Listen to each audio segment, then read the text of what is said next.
Shalom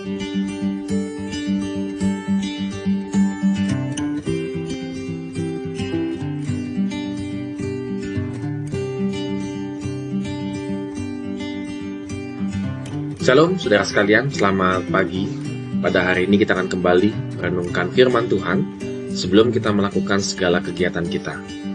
Firman Tuhan diambil dari Yeremia 18 ayat yang keempat.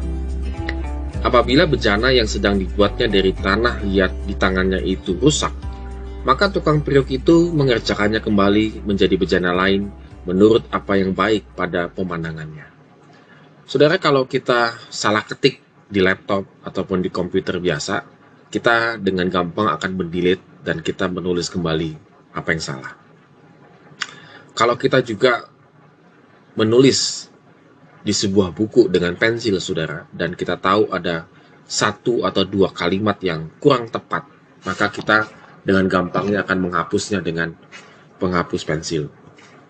Tetapi saudara sekalian, bagaimana dengan kesalahan-kesalahan yang kita pernah buat di dalam hidup kita?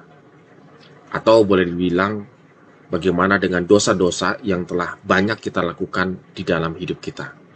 Apakah kita bisa menghapusnya dengan sangat gampang? Kita tahu bahwa bagaimana ketika kita melakukan kesalahan saja, sedikit saja kesalahan, maka orang lain itu dengan cepat akan menilai dan menghakiminya.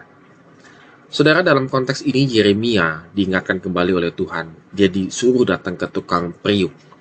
Bagaimana proses pembuatan periuk, dan ketika si tukang periuk itu membuat bejananya dan terjadi kesalahan, misalnya apakah retak, apakah salah dalam modelnya dan lain sebagainya, maka si tukang periuk itu akan membuat kembali, remake, membuat kembali. Dan ketika dia membuat kembali bejananya yang sudah rusak itu, maka yang dihasilkan adalah satu bejana yang baru, yang menurut pemandangannya itulah yang paling terbaik.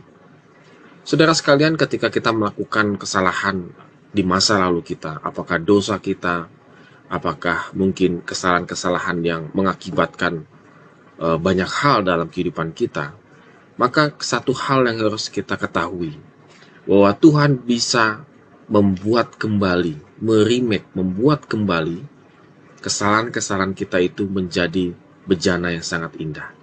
Membuat kembali dosa-dosa yang telah kita lakukan itu dihapus oleh Tuhan, dan kita menjadi manusia yang baru.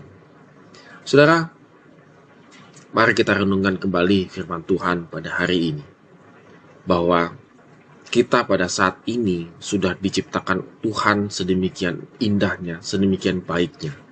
Tetapi memang karena dosa yang merusak hidup kita.